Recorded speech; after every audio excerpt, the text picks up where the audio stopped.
Fala pessoal, meu nome é Lion Lopes, esse é o canal SL, está começando mais um Jurídico de Quê?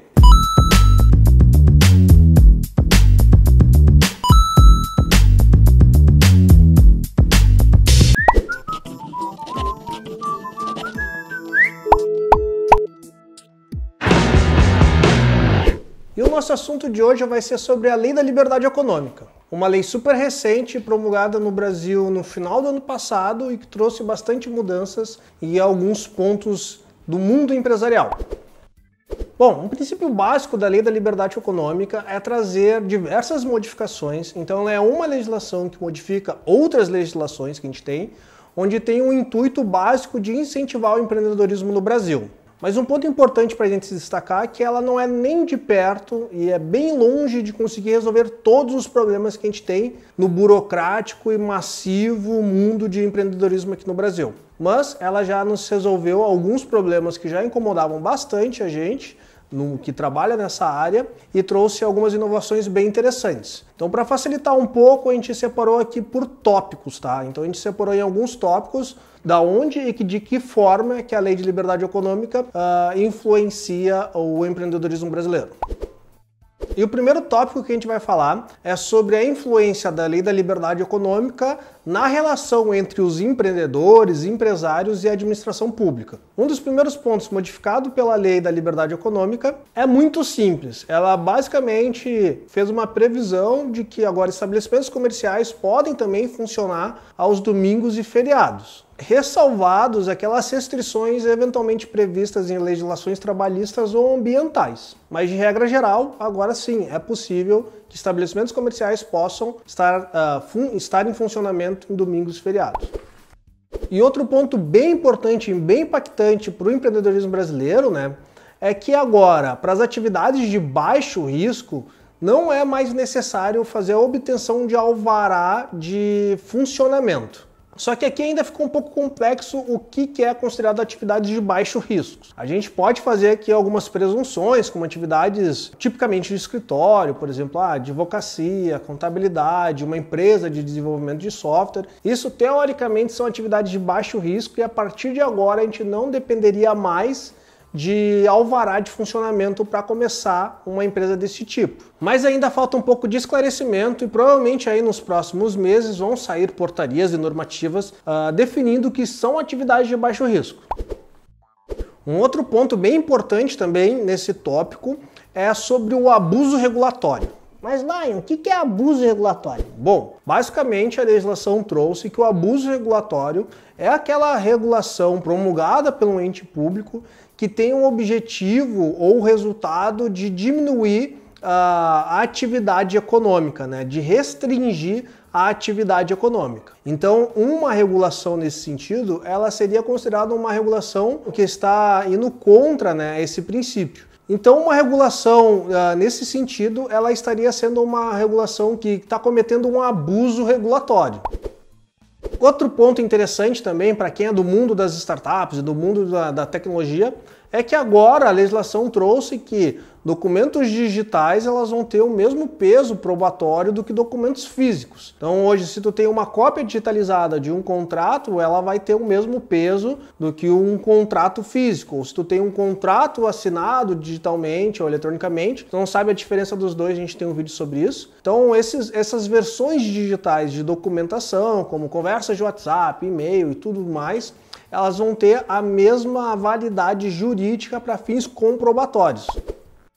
E outro ponto também mais ou menos nesse mesmo sentido é que os registros públicos agora eles podem também ter versões totalmente digitais. A gente aqui do Rio Grande do Sul já está acostumado há um bom tempo que a Junta Comercial faz agora a publicação de um ato societário aprovado pela Junta Comercial exclusivamente através de meio digital. Então aqui o processo ele é totalmente digitalizado, não precisa mais entrar com o processo fisicamente, é tudo de forma digital, assinado digitalmente e a entrega do documento aprovado também é nesse formato. Então a legislação veio para incentivar isso. Tem outras juntas comerciais e outras entidades também públicas que já estão seguindo esse parâmetro, E outro ponto que foi bem polêmico, como sempre é quando se trata de direito trabalhista. Então a Lei da Liberdade Econômica ela trouxe algumas modificações na legislação trabalhista, mas que são de alto impacto até. Então a primeira modificação que ela trouxe é que a partir da promulgação da lei,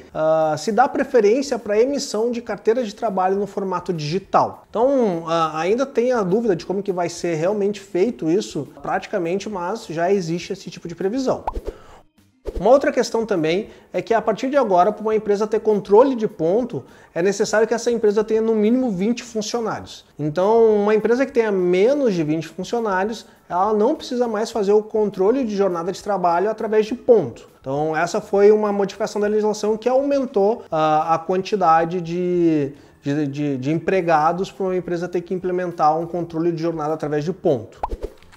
E talvez uma das questões trabalhistas que trouxe mais discussão e que foi mais controversa é a modificação do programa do E-Social para um outro programa que ainda vai ser definido. Então por que isso foi tão polêmico, né? Porque a implementação do E-Social aconteceu recentemente. E ela foi uma implementação bem dolorosa para várias empresas e principalmente para empresas de contabilidade que cuidam do departamento pessoal de outras empresas. Então teve um arco bem longo de adaptação das empresas para o E-Social e daí poucos meses depois, em menos de um ano, já veio uma nova lei falando que o E-Social vai ser descontinuado.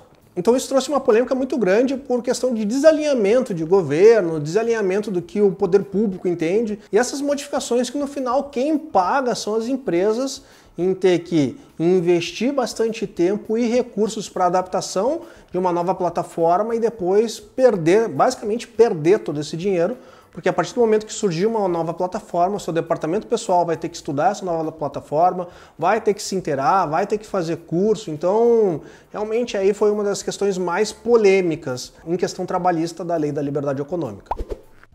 Um outro tópico importante também modificado pela Lei da Liberdade Econômica é referente a questões fiscais. Então, a Lei da Liberdade Econômica faz a previsão da criação de um comitê para cuidar de questões relacionadas a tributário. Esse comitê vai ter a participação de diversos participantes de outros entes fiscais e tributários, e ele vai ter como principal objetivo promulgar normas e atos normativos e entendimentos para tentar reduzir um pouco essa complexidade e essa enorme variação de entendimentos a respeito do nosso mecanismo tributário. Então, a gente trabalha aqui com tributário e quem trabalha com tributário sabe que se tu faz comercialização de bolacha ou biscoito, isso para o fisco traz diferença. Então, isso é uma brincadeira, né? Mas o fisco ele entende que dependendo do produto, da sua aplicação, ele paga tributos diferentes.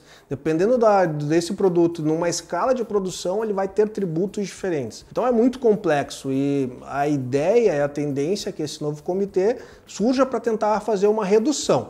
Eu, particularmente, não acredito que vai ser uma solução muito permanente. Talvez consiga resolver algumas questões mais gritantes, mas lembra que a Receita Federal já tem essa possibilidade de criar esses atos normativos e cada vez mais só torna mais complexo a relação do empresário com o mundo tributário. Mas vamos ver aí como que vai ser daqui para frente. Outro ponto importante agora, o último tópico, é sobre questões societárias e contratuais. Que aqui talvez, no meu ponto de vista, foi onde a lei mais inovou, né? Ela trouxe algumas questões bem interessantes. Um dos primeiros pontos que ela tentou melhorar é sobre a questão da desconsideração da personalidade jurídica. Eu não vou explicar aqui o que é a desconsideração da personalidade jurídica, porque isso é um tema muito legal para a gente fazer um vídeo específico sobre isso. Mas a legislação ela tentou dar mais clareza para o que se considera confusão patrimonial ou desvio da finalidade daquela sociedade. Então, a gente vai fazer um vídeo específico sobre desconsideração da personalidade jurídica mais para frente e daí a gente explica melhor todos esses pontos.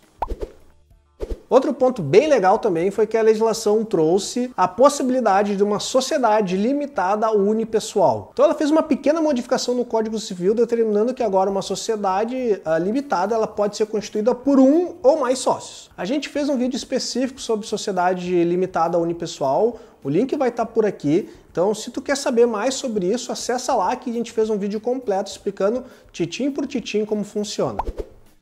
Outro ponto também muito importante para o direito privado, para o direito comercial e empresarial, é que ele trouxe uma maior autonomia da vontade privada. Então, hoje é possível se criar dispositivos contratuais que não refletem diretamente o que é previsto em legislação, e em situações como essa deve prevalecer a cláusula contratual. Então, isso traz uma maior autonomia para os negócios privados. Então, se eu fiz uma cláusula contratual que não reflete diretamente o que uma legislação determina, na discussão em que tem que prevalecer ou o contrato ou a legislação, a Lei da Liberdade Econômica deixou claro que nessa situação tem que prevalecer a autonomia da vontade privada, né? Então, se mantém a relação privada, o negócio empresarial privado, e não o que é determinado na legislação. Bom, pessoal, esse último ponto da legislação, ela vem para reafirmar sobre a boa-fé objetiva nas relações contratuais empresariais. Então, isso é algo bem interessante que demonstra e dá mais força à manifestação de vontade em relações empresariais e privadas. Isso já é um posicionamento muito difundido no mundo empresarial. Para quem é advogado da área de direito empresarial, isso já é bem difundido e tem diversos doutrinadores, autores escrevendo sobre isso. Tem um livro muito bom do Ricardo Lupion, que é professor da PUC aqui do Rio Grande do Sul. Vale a pena vocês pesquisarem se vocês quiserem saber mais informações sobre isso também. Bom, pessoal, por fim, esses foram os principais pontos que a gente destacou sobre a Lei da Liberdade Econômica. Não é nem o céu e nem o inferno. Ela não é uma legislação excelente e também não é uma legislação ruim. Mas já é um grande indício, né, do poder público estar dando voz e entendendo que a atividade empresarial no Brasil sim é importante para a economia, sim é importante para as políticas sociais e que tem que ser flexibilizada e tem que dar um melhor acesso para as atividades empresariais. Então a gente que trabalha só com isso viu com bons olhos. Então tá, pessoal, esse foi mais um vídeo aqui do canal SL. Se você gostou, deixa seu curtir, que isso é muito importante para nós. Comente aqui embaixo quais são os pontos da legislação que tu achou interessante ou não achou interessante. Compartilhe para os seus amigos que possam se interessar sobre isso. Não deixe de acessar o nosso portal de conteúdos, que é o Startup Life. Lá tem diversos artigos, inclusive artigos sobre a Lei da Liberdade Econômica, escritos por colegas meus aqui do escritório. Então acesse lá que tem bastante conteúdo legal. Então, nos vemos na próxima. Tchau!